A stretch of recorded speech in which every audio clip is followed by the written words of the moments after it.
भारतीय टूरिज्म को बढ़ावा देने के लक्ष्य से देश के प्रधानमंत्री नरेंद्र मोदी लक्षद्वीप दौरे पर गए। पीएम मोदी ने वहां कुछ वक्त बिताया और लक्षद्वीप पर बिताए गए पलों को तस्वीरों के जरिए साझा भी किया। उन्होंने लक्षद्वीप को भारतीयों के लिए सबसे शानदार टूरिस्ट डेस्टिनेशन बताया।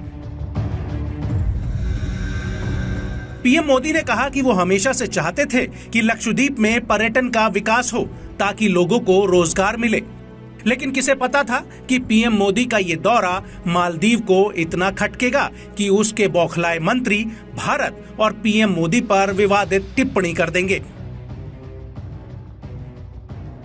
हालांकि अपने मंत्रियों की गुस्ताख हरकत के बाद डैमेज कंट्रोल करते हुए मालदीव सरकार ने इन 3 मिनिस्टर्स मरियम शियूना, मालशा शरीफ और अब्दुल्ला महजूम माजिद को सस्पेंड कर दिया। लेकिन सवाल यह है कि आखिर इसकी वजह क्या है? क्यों प्रधानमंत्री मोदी के लक्षद्वीप दौरे से मालदीव के नेताओं को मिर्ची लग रही है? क्या मालदीव के नेताओं ने चीन के उकसावे पर तो ये बयान नहीं दिया? कहीं इसके पीछे आतंकी संगठन ISIS का हाथ तो नहीं? दरअसल साल 1988 में मालदीव की सेना ने श्रीलंका के विद्रोहियों के साथ मिलकर अब्दुल गयूम का तख्ता पलट करने की कोशिश की थी। People's Liberation Organisation of Tamil Eelam भी मालदीव की सेना के साथ जा मिला था। तब तत्कालीन प्रधानमंत्री राजीव गांधी के आदेश पर ऑपरेशन कैक्टस हुआ और तख्ता पलट की कोशिश नाकाम हो गई।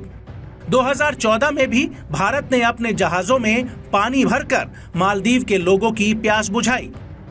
भारत मालदीव के संबंध हमेशा से दोस्ताना रहे हैं, लेकिन जब मुइज्जू मालदीव के राष्ट्रपति बने तो उन्होंने इंडिया आउट का नारा दे दिया।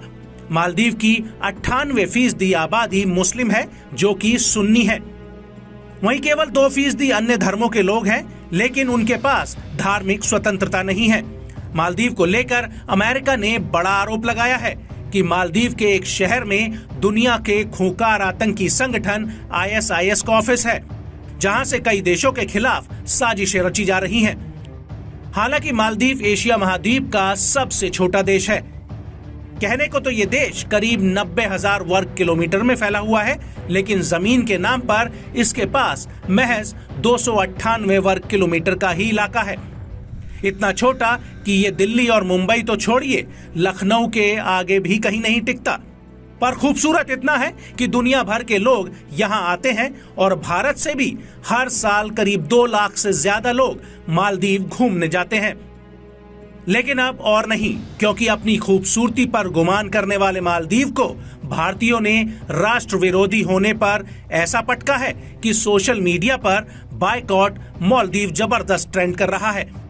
यहाँ तक कि कई ट्रैवल कंपनियों ने तो भारत से मालदीव की बुकिंग तक कैंसिल कर दी है और अपने देश में लक्षद्वीप को एक्सप्लोर करने की बात कही है।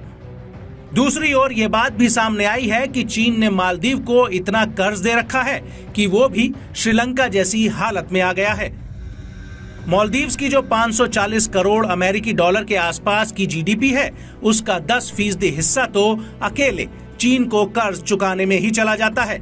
अगर ऐसे में भारतीय सैलानी मालदीव्स का बॉयकॉट करते हैं तो मालदीव टूरिज्म के लिए ये एक बड़ा झटका साबित होगा।